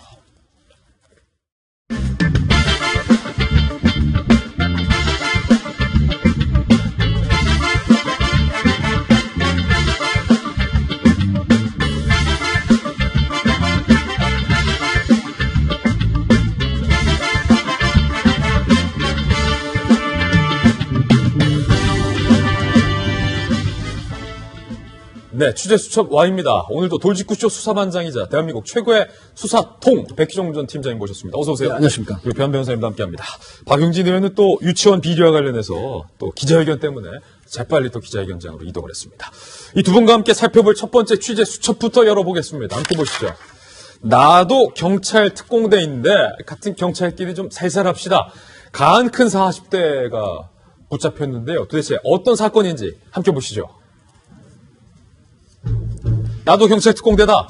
경찰 행세한 강큰 40대. 지난해 2월 41살의 A씨가 인터넷을 통해서 150만 원을 주고 경찰 공무원증 3장을 위조합니다. 그리고 20만 원을 더 줬어요. 그리고 경찰 특공대 글씨가 부착된 옷과 베레모와 신발 등을 구매하는데 성공을 합니다. 같은 날 28일 경찰 특공대 복장으로 술을 마셨어요. 아니면 술 마시러 가는데 그 옷을 입고 가요. 그냥 사복 입고 가시지. 울산 유흥가를 걷던 중 행인들과 시비가 붙었다는 거예요. 당시 행인들이 경찰에 신고를 했는데 어떻게 신고했냐면, 아니 경찰 특공대 같은 사람이 시비를 건다. 당연하겠죠. 경찰 특공대 옷을 입고 있으니까요. 시민들 눈에는 그렇게 보일 수밖에 없었겠죠. A씨는 현장에서 신분증을 요구하는 경찰관에게 위조한 경찰 공무원증을 제시합니다. 야, 너 어디 순병이야? 나 경찰 특공대인데. 이러면서. 나 대구지방청 경찰 특공대 소속인데 인근 술집에 미성년자들이 많으니 단속해달라. 오히려 적반하장식으로 나와요. 경찰은 실제 공무원증과 다른 인쇄 상태, 그리고 지갑에서 또 다른 위조 신분증이 나온 점 등을 수상히 여기고 A씨를 추구합니다. 결국 A씨가 꼬리를 쉽게 내렸어요. 경찰관이 되고 싶었던 마음에 자백 후 선처를 호소합니다. 지난해 8월 A씨는 자신의 계좌가 거래 정지되자 우체국 직원에게 이번 단골이네요. 내가 대구경찰청에 근무하는 경찰이다 라면서 위조한 경찰 공무원증을 제시하기도 했습니다. A씨는 징역 1년 4개월, 집행유예 2년 선고됐고 1년간 보호관찰에 100시간 사회봉사, 무더기로 지금 단속이 됐습니다. 바로 이 A씨가 위조한 경찰 특공대 경찰 공무원증, 진짜 경찰 공무원증 위조된 걸 보고 계시는데 지금 사진하며 저 뒤에 정부 마크, 경찰 마크 하며 그리고 밑에 보시면요, 직위, 이름, 소속, 계급, 대구지방경찰청장, 직인의 영어로 Police Identification, 경찰 신분증까지 정확하게 저희들이 보기에는 너무 똑같아 보이는데 백 팀장님 눈에 보이실 때는 저게 좀 허섭하게 보입니까? 네, 조잡합니다. 그래요? 조잡합니다. 이 경찰관 신분증이 그렇게 막 위조해서 사용할 수 있는 그런 형태로 만들어지지 않거든요.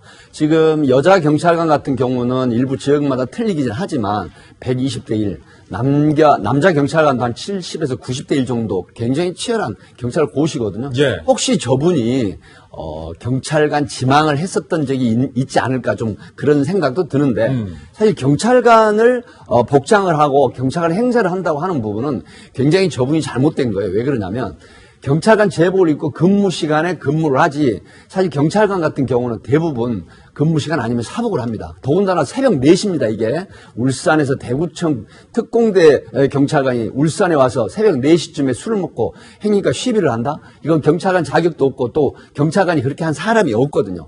그럼에도 불구하고 경찰관으로서 경찰관이 되고 싶었던 그런 뜻은 있지만 이게 지금 경찰 제복 등 관련한 법, 그다음에 공무원 자격자칭, 그다음에 신분증을 위조하면 공문서 위조, 공문서 행사 등 굉장히 큰 처벌을 받습니다. 그렇기 때문에 사실 예전에 제가 현직에 있을 때 보면 경찰관이 일부 인기가 있으니까 경찰관을 사칭하고 의사나 변호사뿐만 아니라 경찰관을 사칭하고 여성을 헌팅을 해가지고 여성에게 나 경찰관이다 그래서 사실 혼인빙자 가능하고 사기를 하는 행위도 실제 있었어요. 다른 이미지, 그렇습니다. 이미지. 네네.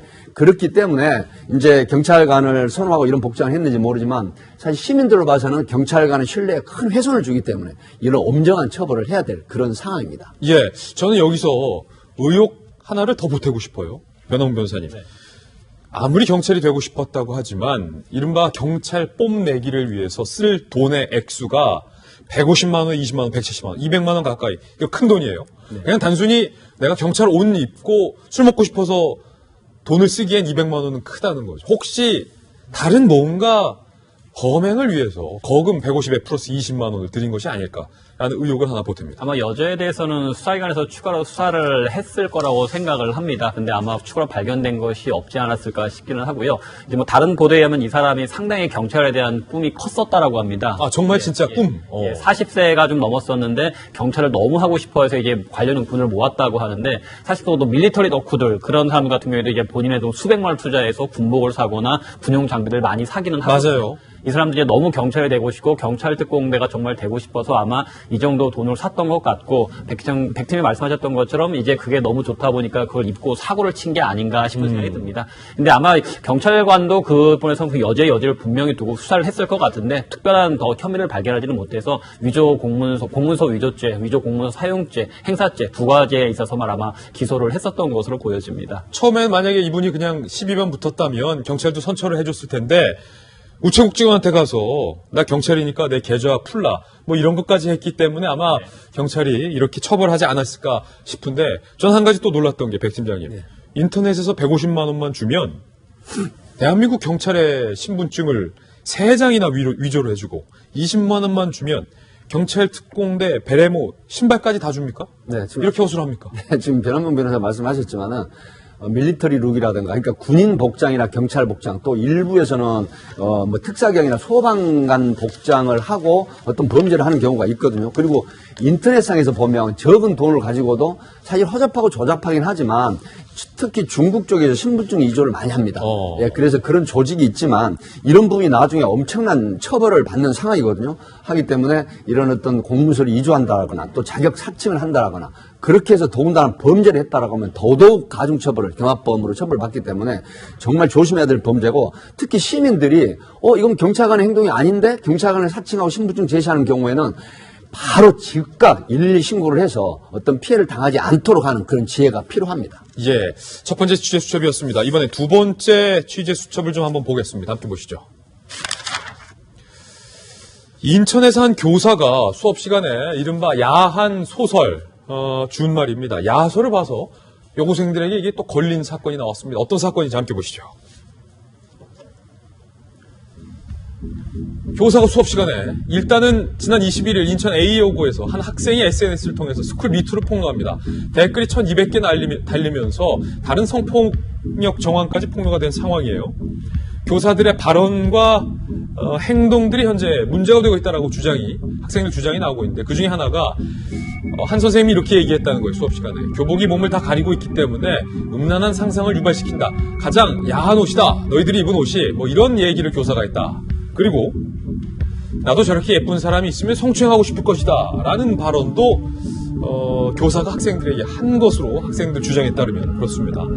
그런데 이번에 더 문제가 되고 있는 건 또 다른 졸업생이 추가적으로 폭로가 나왔다는 거예요. 2015년 인천 A여고 상당히 명문고등학교로 제가 알고 있는데 졸업한 B씨가 주장합니다. 고3 때 어떤 과목 교사 선생님이 수업 시간에 학생들에게 자율학습을 시킨 뒤에 교실 컴퓨터로 야한 소설을 봤다는 거예요.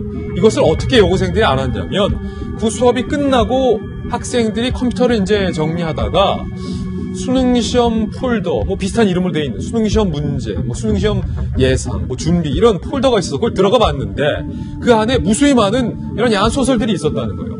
그래서 그것까지 클릭을 해봤는데 그 야한 소설 속의 여주인공 이름을 반 학생 이름으로 이 선생님이 바꿨던 것까지 그 흔적까지 확인을 한 겁니다. 학생들에게 딱 걸린 거죠. 인천시 교육청이 현재 진상조사 중입니다. 자, 백 팀장님, 아니 이게 말입니다. 전형적으로 그 야한 소설을 뭐 수능시험 대비 이런 폴더에 숨겨놨다는 점도 좀 경악스러운데 이 선생님이 학생들의 이름까지 이제 거기다 입력을 해서 했다는 건 그 무슨 의미입니까? 네, 이제 이런 겁니다. 지금 이게 인천 사실 부평의 한 유명한 여학교인데요. 이게 지금 미투가 5건이 폭로가 돼가지고 4명의 교사가 그 해당 관할 경찰서에 입건이 된 상태입니다.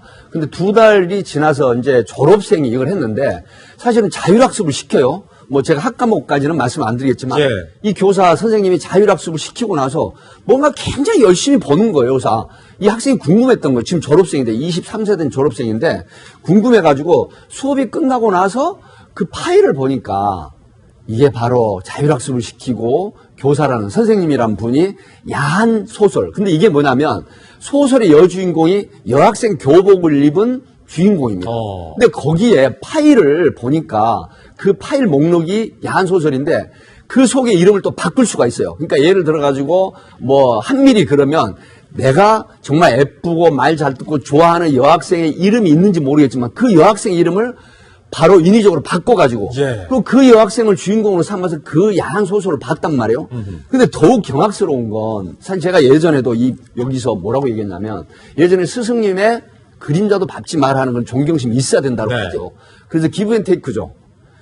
예를 들어서 학교 선생님은 학생들을 정말 학과목을 가르치고 열심히 평가를 하라고 그랬는데 얼굴이나 몸 평가를 했다는 그런 지금 것도 있어요. 그리고 또 어떤 거냐면 세상에 학생이 생리통을 호소해서 수업에 조금 의무실을 갔다 오겠다고 하니까 10달간 생리 안 하게 해줄까? 이게 뭐예요?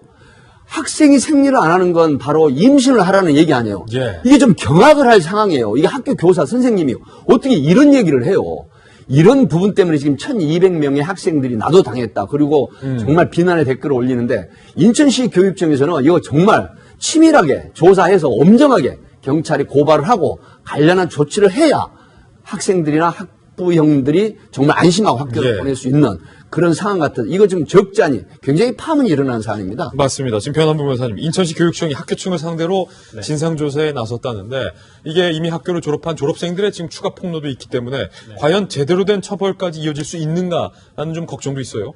지금 보도에 의하면 단순한 이제 성적인 표현 자체가 크게 문제가 됐었던 것 같고 어떤 직접적인 성적 접촉이라든가 성폭력, 성추행까지는 가지는 않았던 것으로 보여집니다. 언어적인 희롱이기 때문에 처벌 강도에 대해서는 이제 어떻게 될지는 좀 지켜봐야 될 것 같긴 하지만 그 외 인천교육청에서는 이제 교사로서의 품위를 제대로 지키지 못했었죠. 이제 더 이상 교사의 자격이 없기 때문에 징계를 통해서 이제 교단에서 물러나게 하는 것이 또 가장 강력한 처벌이 되지 않을까 싶습니다. 더 이상 이런 분은 그냥 단순히 감봉이라든가 정직 정도로 하는 것이 아니라 교사로서의 지위에 전혀 어울리지 않기 때문에 교단에서 떠나도록 하는 것이 좋지 않을까 싶습니다. 맞습니다. 두 분과 함께 사건 풀어봤습니다. 두 분 여기서 인사드리겠습니다. 감사합니다. 네, 이번에 오늘의 하플입니다. 오늘은 과연 어떤 분들이 하플 4인방 주인공으로 선정이 됐을지 하플 4인방부터 직접 만나보시죠.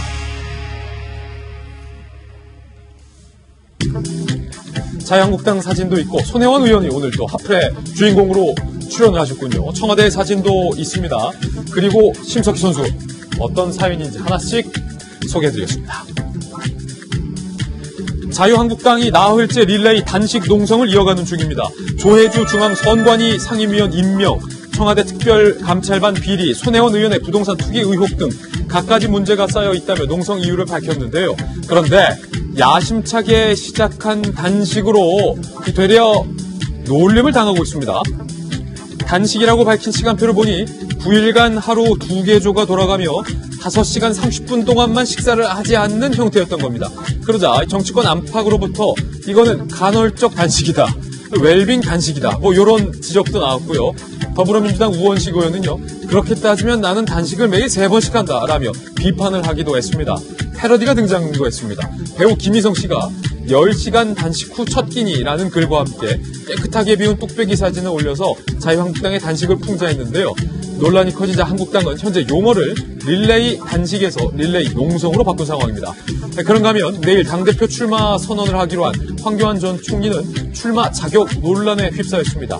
이 얘기도 함께 짚어보겠습니다. 먼저 릴레이 단식, 아니 릴레이 농성과 관련된 양당의 이야기를 먼저 들어보시죠. 걸핏하면 보이콧이니 어린아이 밥 투정하는 듯합니다. 급기야 5시간 30분 동안 릴레이 단식을 하겠다고 선언했으니 웰빙 정당의 웰빙 단식, 투쟁 아닌 투정을 증명한 셈입니다. 그런 어처구니없는 투쟁으로 국민들한테 이게 제1야당의 역할이 각인이 되겠느냐. 단식이라는 용어를 우리 내부에서 쓴 것이 괜히 뭔가 이렇게 조롱거리처럼 된 것에 대해서 저는 유감으로 생각합니다. 그러나 저희의 뜻은 이렇게 릴레이 농성을 통해서 우리의 진정성을 알리고자 하는 것이고. 박소연 차장, 지금 보니까 5시간 30분 동안만 단식을 하는 건데 5시간 30분 동안 밥 안 먹는다 그러면 배고플 것 같아. 다시 생각해보니까 12시에 점심 드시고 5시 반에 저녁 드셔도 이거 빨리 드시는 거거든요. 지금 고텀이에요. 이게 그냥 단식입니까? 아니면 그냥 끼니입니까? 그 여자들끼리 자주 하는 얘기가 있죠. 어떤 거요? 여자들 나 다이어트 할 거야. 예. 그렇게 얘기하면 다이어트 할 거니까 내가 지금 12시잖아. 예. 5시 반까지 아무것도 안 먹겠어. 5시 반까지 아무것도 안 먹겠어. 네, 그럼 친구들이 장난 아니야? 그게 다 먹는 다이어트가 거죠. 되냐? 다 먹는 거죠. 그렇게 얘기를 하거든요. 예. 그게 지금 자유한국당 릴레이 단식이라는 것과 비슷한 것 같아요. 지금 그쪽이다. 자유한국당 같은 경우에 지금 12시에 밥 먹고 5시 저녁에 5시 반까지 아무것도 먹지 않는 릴레이 단식을 하겠다라고 지금 얘기를 한 건데요. 이게 예. 어떻게 해서 생긴 일이냐 하면, 그러니까 단식을 하긴 하는데 두 개 조로 나눠서 하겠다라고 얘기를 한 겁니다. 오전 9시부터 오후 2시 반까지 단식을 하는 조가 하나 있고 네. 그리고 이어서 오후 2시 반부터 8시까지 단식을 하는 조가 하나 있고 예. 그렇게 해서 서로 조를 만들어서 릴레이 단식을 하겠다라고 하는 바람에 지금 5시간 반씩 굶는 상황이 벌어진 건데요. 아, 그럼 오후 쪽. 네, 오전 2시 반부터니까 2시에 배불리 먹고 네. 8시까지만 버티면 되는 거네요. 그렇죠. 그리고 이제 8시 끝나고 이제 배불리 먹으면. 아니, 나도 되는 하겠다, 거죠. 그러면. 그러니까요. 그런 단식을 하겠다고 한 건데요. 문제는 이 한 끼도 건너뛰지 않는 단식을 두고 이거를 단식으로 포장을 한 당과 이렇게 단식을 하라고 한다고 이걸 받아들인 의원들이 저는 정말 예. 쉽게 이해가 되지 않습니다. 지금 자유한국당 같은 경우에 이렇게 단식을 한 게 바로 조혜주 선관위원을 대통령이 임명을 강행했기 때문인데요. 이 조혜주 선관위원 같은 경우에는 이 그전에 문재인 후보, 대선 후보의 캠프에 이름을 올렸던 인물입니다. 정치적 편향성이 당연히 우려가 되는 상황이고요. 야당 입장에서는 당연히 반대할 수 있죠. 굉장히 큰 문제입니다. 선거를 관할하는 심판하는 사람이 정치적 편향성을 띌 수 있기 때문에 이에 대해서 굉장히 강한 명분이 있음에도 불구하고 이런 말도 안 되는 릴레이 단식이라는 것 때문에 그 명분은 사라지고 지금 거의 조롱만 남아서 지금 왜 싸우는지조차도 굉장히 희미해지고 국민들은 오히려 조롱만 보내는 상황이 돼버린 겁니다. 예, 아니 꼭 단식해야 되나요? 박정화 대변인 그냥 단식을 하지 않고도 농성할 수 있는 방법은 얼마든지 있는데 굳이 그걸 단식이라고 이름을 붙여서 지금 이 사단이 난 거잖아요. 홍준표 대표가 여러 말 때문에 많이 고초를 겪고 국민들로부터 이렇게 지탄을 받았는데 좀 전에 우리 화면에 보셨던 것 같은 말은 딱 맞는 것 같아요. 강한 야당으로서의 자세를 주문하니까 강한 단어만 쓰면 되는 줄 알고 단식만 하면 되는 줄 알고 제가 보면 요즘에 자유한국당 아직 지도부, 원내 지도부 모두 다 중심을 못 잡고 헤매고 있는 것 같아요. 예. 그러니까 지금 뭐 손혜원 의원 건도 있지요. 그다음에 이 이전에 신재민, 김태우 뭐 이런 사건들도 있죠. 굉장히 여러 건의 사건들이 있어서 야당으로서 존재감을 보여줄 수 있고 그다음에 정부 여당이 무언가에서 잘못하고 있는 부분이 있으면 지적할 수 있는 부분이 많은데도 불구하고 그건 다 어디 갔는지 없어지고 맨 앉아서 5시간 반 동안 단식한다고 이런 얘기를 하고 있으니 지지자들이 걱정되고 있고 한 대목도 뭐 황교안 전 총리가 뭐 입당을 해서 출마하니 많이 이러니까 웬 갑자기 느닷없이 비대위원장이 여태 그 상황을 만들어 놓고 와서 이제 와가지고는 뭐 출마 자격이 있네 없네 이런 논란하는 것 자체도 굉장히 이렇게 쳐다보는 입장으로서는 예. 답답할 수밖에 없어요. 저도 어제 저녁 7시에 저녁 먹고 아직까지 단식 중입니다. 뭘 위해서 단식 중인 겁니까 도대체 박정화 대변인은? 저는 자유한국당이 정신 좀 차렸으면 하는 자유한국당이 정신 차리기 위해서. 오늘 12시까지 단식하겠습니다. 예.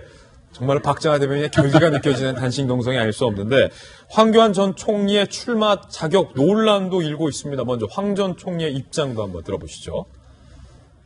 문제 아무것도 없습니다. 저는 법조인입니다. 아무 문제 없습니다.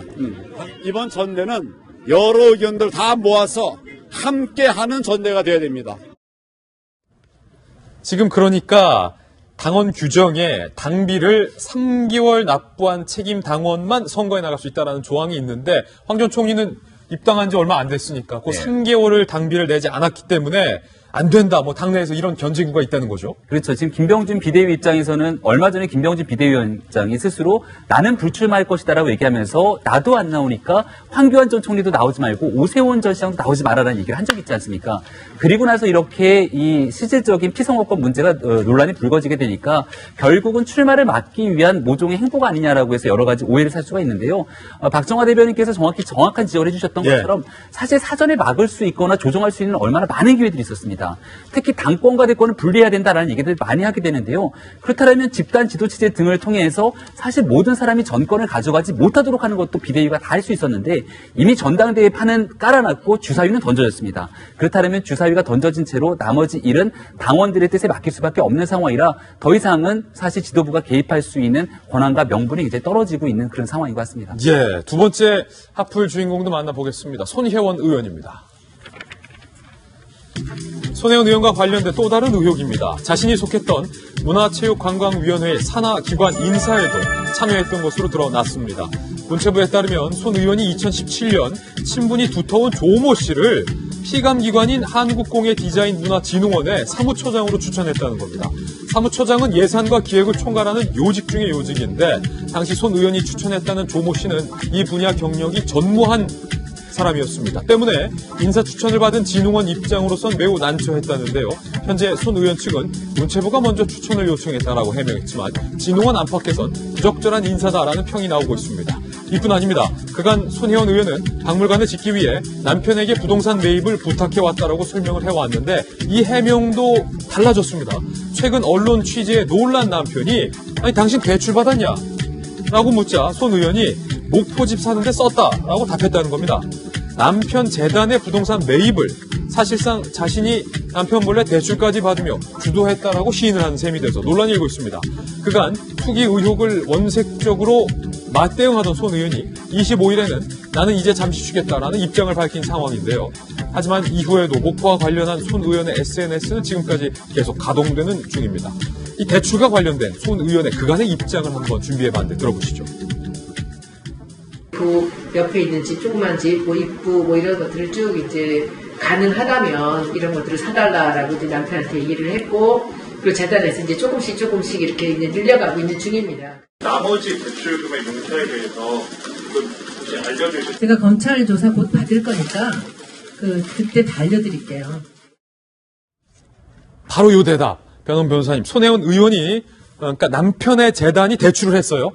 남편의 재단이 대출을 해서 남편 재단이 대출한 돈 중에서 일부로 부동산을 사고 남은 금액이 있는데 그걸 묻자 기자에게 불편하게 그거 묻지 말라라고 얘기를 하고 남편에게 부탁해서 남편 재단이 대출을 받았다라고 했는데 남편이 그걸 몰랐다는 거예요. 아니 당신 대출 받았어.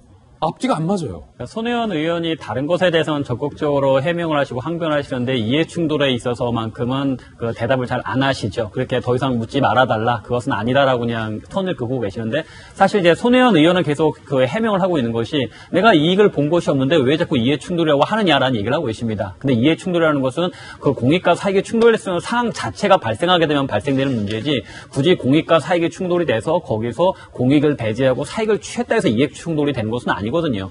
그러니까 그 사항 자체가 간 것 자체가 문제가 되고 공시자윤리법이라든가 여러 가지 관련법에 위반이 될 수가 있는 상황인데 자꾸 이제 그 부분에 있어서는 국민들이 좀 혼돈을 주려고 하는 것 같습니다. 이익을 본 것이 없다. 그러니까 나는 문제가 없다. 나의 의도는 선했다.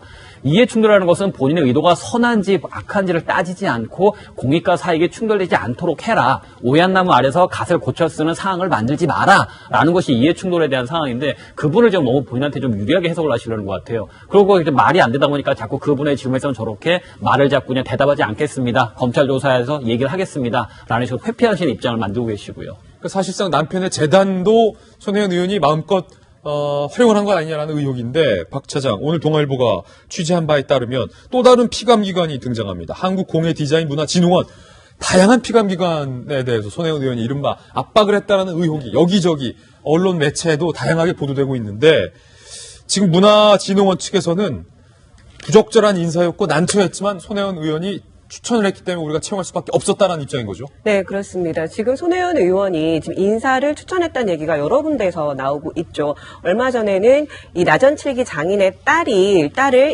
학예사인데 이 학예사를 국립중앙박물관에 기용을 해라라고 또 압력을 가해서 그 국립중앙박물관에서 굉장히 난처해했다라는 얘기가 나오고 있죠. 자, 100번 양보해서 피관 기관에 어쨌든 뭐 인사를 추천을 뭐 도종환 장관이 먼저 요청을 해서 뭐 했다고 하더라도 왜 자꾸 자신과 관련된 친분이 있는 사람들 위주로 이런 행위를 하는지 좀처럼 이해할 수 없습니다. 특히 지금 이번에 사무처장으로 이제 임명이 된 지난 1월 1일에 임명이 됐는데요. 임명이 된 인사 같은 경우에도 내부에서 쉽게 받아들일 수 없는 인물, 그러니까 사무처장이라고 하면 무엇보다도 그 각종 사무를 볼 수 있는 사람이어야 하거든요. 그러니까 행정 업무에 굉장히 밝은 사람이어야 하는데 지금 손 의원이 추천을 한 사람은 전시 기획자입니다. 행정 업무를 한 적이 없는 사람인 거죠. 그럼 내부에서 반발할 수밖에 없는 인물인데 손 의원은 그런 걸 알면서도 지금 자신과 2015년에 같이 그 청주국제공예 비엔날레에서 활동을 한 바가 있는 사람을 자신의 친분으로 이렇게 추천을 한 거잖아요. 예. 이런 부분은 굉장히 부적절하다고 할 수 있죠. 그렇군요. 손혜원 의원이 이 부분에 대해서는 쉬어가겠다라고 했는데 쉴 때가 아니라 적절한 대답과 해명을 해놔야 할 때일 것 같습니다. 세 번째 하프 주인공입니다. 심석희 선수가 쇼트트랙 월드컵 5차 대회에 출전하기 위해 인천공항을 출국하는 모습입니다. 이때 목에 두른 초록색 목도리가 알고 보니 김정숙 여사의 선물이었습니다. 지난 24일 김 여사는 심석희 선수에게 위로 편지와 함께 이 머플러를 전달했던 것인데 그냥 꼭 보듬어주고 싶습니다. 토닥토닥 등을 두드려주고 싶어요 라고 시작하는 편지글이 A4 용지로 약 2페이지 정도였습니다. 김정숙 여사는 평창올림픽 기간 동안 얼음 위에서 넘어졌다가 다시 일어서는 심석희 선수를 직접 보았다며 고통의 응어리를 녹여주고 싶고 무엇보다 큰 용기를 내줘서 고맙다는 말을 전했습니다. 심석희 선수가 초록색을 좋아한다고요. 그래서 심석희 선수가 희망이 돼서 봄이 더 빨리 올 것이다 라는 의미의 초록색 머플러를 선물로 했다고 합니다. 이 편지에 심석희 선수도 답장을 보냈다고 해요. 자신의 생각을 외부에 전한 건 성폭력 폭로 이후 처음인데 그 내용도 한번 짚어보도록 하겠습니다. 무엇보다 박정아 대변인, 심석희 선수가 용기를 내서 다시 쇼트트랙 월드컵에 당당하게 출전했다라는 모습에 일단 우선은 심석희 선수에게 박수를 보내고 싶어요. 박수 보내고 응원 보내고 싶어요. 저 좀 전에 보셨던 사진이 그저께인가요? 국제대회 출국하기 위해서 가는 건데 그때도 묵묵히 가서 좋은 성적을 거둬 오기를 기대를 하겠습니다. 그리고 있으면서 얼마나 힘들었겠어요. 힘들었는데 여러 사람들이 관심 가져주고 그다음에 김정숙 여사도 이런 편지를 통해서 격려해 주니까 좋은데 문제는 뭐냐면 이걸 갖고 또 그 기사에 댓글들이 많이 붙어 있는데 네티즌들은 또 정치적으로 해석하느라고 우왕좌왕 이런저런 얘기들을 많이 하더라고요. 우리 심석희 선수 좋은 성적 거둬올 수 있도록 이럴 때일수록 더더욱이나 조용히 마음에 갖고 있던 마음이 하고 싶은 얘기가 있어도 조용히 마음속에 가져주고 응원하고 박수 보내주기를 바라겠습니다. 네, 지금 심석희 선수가 지금 적은 답장을 좀 보면요. 이런 말을 하고 있습니다. 오랜 시간 혼자 견뎌왔던 것이 외로움과 괴로움 그 자체였다. 그러면서 아직은 출구가 잘 보이지 않지만 따뜻한 영부인님의 응원에 힘입어서 차분히 잘 해나가도록 하겠다라고 얘기를 하고 있거든요. 저는 이 답장을 읽으면서 좀 여자로서 가슴이 많이 아팠습니다. 응원이 굉장히 큰 힘이 되는 건 사실이지만 아직까지 지금 지고 있는 그 짐이 굉장히 무겁고 헤쳐나갈 게 많이 두렵다라는 걸 좀 느낄 수 있었고요. 지금 특히 재판이 진행되고 있잖아요. 재판이 진행되면 증언도 해야 되고 여러 가지 헤쳐나갈 일들이 굉장히 많을 겁니다. 그리고 결과가 어떻게 될지도 아직 모르는 거잖아요. 그렇기 때문에 아직은 출구가 잘 보이지 않는다라고 하는데 정말 심 선수 잘 버텨내서 좋은 결과 가졌으면 좋겠습니다. 심석희의 멘탈이라면 이런 것들 이겨내고 어렵지만 그래도 또 좋은 성적 내리라고 좀 기대하면서 응원하면서 바라보면서 지켜보겠습니다. 네 번째 하플 주인공은 청와대입니다. 청와대에 아주 재밌는 명령이 내려졌어요. 연풍문 1층 검색대에서 가방 소지품을 불시에 요즘 검사하는가 하면 평일 낮에는 직원들 술 먹지 마. 평일 낮 음주 금지령까지 지금 내려졌습니다. 금주령이 내려진 거예요. 또한 고액 선물 수령 여부를 점검하는 등등 공직기관 단속 강화에 나섰다는 소식입니다. 이런 움직임은요, 지난해부터 잇따라 불거진 청와대 직원의 음주운전 등등 각종 기강회의 논란을 의식한 조치로 보입니다. 조국 민정수석이 엄정한 공직기강을 확립하겠다라고 밝힌 뒤에 처음으로 이뤄진 조치가 바로 금주령이기도 합니다. 한편 자유한국당은 문재인 대통령 취임 이후 600일간의 공식 일정을 빅데이터 전수조사에서 발표를 했는데 이 내용도 좀 흥미롭습니다. 공식 일정 중에 대통령의 공식 일정 중에 북한 관련 일정이 경제 관련 일정의 2배 가까이가 됐고 엄청나게 많다는 거죠. 국회의원을 만나셨는데 86건 중 여당, 민주당 의원은 60건, 야당은 26건에 그쳤다는 거. 그리고 대통령의 공개 식사 일정은 600일 중 100회로 나타났는데 한국당은 이를 두고 혼자 식사하기 좋아하는 혼밥 대통령이다. 이렇게 꼬집기도 했습니다. 일단은 박정아 대변인이 청와대에서도 근무하셨으니까 청와대 밑에 직원들한테 공직기강에 대해서 많이 단속도 하시고 다그치기도 했을 것 같은데 평일 낮에 금주령을 지금 청와대에서 내렸는데 이 말은 평상시에 평일 낮에 낮술을 많이 먹는다는 얘기인가요? 그러니까 제가 그 얘기하고 싶은데요. 사실은 이해가 잘 안 되는 보도였어요.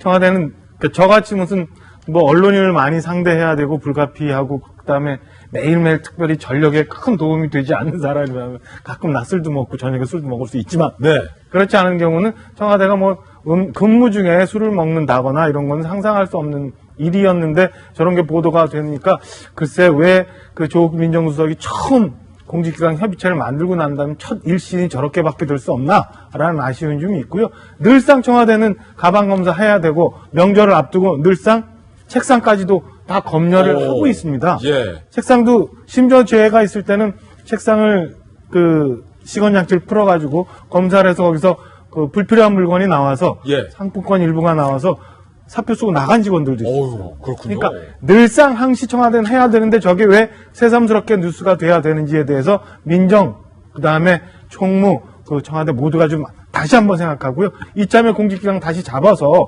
국민들 위해서 경제 살리기 위해서 일하는 청와대 모습 좀 보여줬으면 하는 바람입니다. 예. 노영민 실장이 새로 왔다 보니까 이제 초창기에 군기를 좀 잡는 모습들이 보이는 게 아닌가 싶은데요. 얼마 전에 있었던 김종천 전 비서관 음주 논란 때문에 청와대가 굉장히 화들짝 놀라지 않았습니까? 그리고 김태우 전 수사관 때문에 아직도 그 여진이 가시지 않다라고 생각하는 것 같아요. 이런 측면이 자칫 잘못하다가 너무 모든 것들을 청와대가 다 좌지우지하면서 직원들이 사기를 떨어뜨릴 가능성도 여전히 있다고 생각하는데요. 명이 서기 위해서는 사실상 위에서 제대로 된 본보기를 보여줘야 되는데 김태우 전 수사가 문제를 해결하고 있는 청와대의 대응 방식에서 과연 이러한 영이 제대로 설 수 있는 모습을 보여줬는지 저는 좀 의문이다라는 생각이 들고요. 대통령 혼밥 문제 조금 전에 나왔습니다만은 여기에 대해서 물론 문재인 대통령 혼밥하지 않고 과거 얘기 들어보면 임종석 실장 등과 함께 여러 가지 식사를 했다라고 얘기가 나오는데 공식적인 일정이 없었다라고 지금 주장을 하고 있는 거거든요. 남은 기간 특히 올해 방점에 경제에 찍겠다라고 얘기했던 만큼 대한민국 경제 살리기 위한 많은 노력에서 이런 밥도 식사도 좀 여러 사람들과 함께하는 모습들을 보여주면 참 좋겠다는 생각이 듭니다. 그리고 지금 보면은 이제 여당 의원들은 많이 만나셨는데 야당 의원들은 좀 많이 안 만났거든요. 저희 돌직구 정무수석을 또 청와대로 파견했잖아요. 강기정 정무수석이 왔기 때문에 아마 이제 야당 의원들도 좀 많이 만나시리라고 기대를 해보겠습니다. 저희는 60초 광고 후에 힐링 뉴스로 돌아오겠습니다. 잠시 후 저와 함께 힐링하시죠. 손님들이 가게를 하다 보면 많이 찾아오는데 유독 늘 웃으면서 참 상냥하게 대해주는 직원분을 보면 그렇게 손님으로서 마음이 좋고 감사할 수가 없습니다. 그런데 급기야 이런 일까지 벌어졌습니다. 미국의 맥도날드에서 정말로 친절했던 맥도날드 직원이 있었어요. 늘 상냥하고 웃음으로 맞이했던 이 여직원입니다. 그런데 이 여직원이 94년식 낡아 빠진 자가용을 타고 출근했던 거예요. 급기야 창문도 안 열리고 차가 출근하는 길에 길거리에 서가지고 동료 직원들이 태워주기도 했었는데 그게 너무 부담을 느껴서 이 직원이 더 이상 일을 할 수 없습니다. 퇴사를 고민했는데 이 소식을 전해들은 단골 손님이 그녀의 퇴사만큼 내가 막아야겠다 라면서 지금 보시는 것처럼 중고차를 선물해주는 손님이 나왔어요. 이 여직원이 감동의 눈물을 흘리면서 단골 손님을 껴안는 모습인데 선물 받은 차량을 딱 인수하자마자 주변 직원들이 창문부터 열렸는지 봐봐 라고 농담을 건넬 만큼 굉장히 모두가 한마음으로 기뻐했는데 지금 보시면 중고차긴 해도 거의 새 차나 다름없을 정도로 너무나도 말끔하고 좋은 차입니다. 이 손님이 아들이 중고차 전문점을 운영하기 때문에 싸게 구입해서 선물로 줬다고 하는데 아니 아무리 싸게 구입해도 차를 선물로 주는 사람이 어디 있습니까? 정말로 얼마나 친절하게 작은 직업이긴 할 수 있어도 내 직업에 충실했기 때문에 이런 복을 받지 않았는가라는 생각을 들게 하는 훈훈한 소식입니다. 오래오래 저기서 54세신데 오래오래 좀 일을 하셨으면 좋겠습니다. 응원하겠습니다. 월요일 아침 저희가 준비한 소식 모두 다 전해드렸습니다. 저희는 내일 아침 9시 15분에 더욱더 풍성한 뉴스 들고 여러분께 인사드리겠습니다. 오늘 하루는 분명 어제보다 나을 겁니다. 좋은 하루 되십시오. 고맙습니다.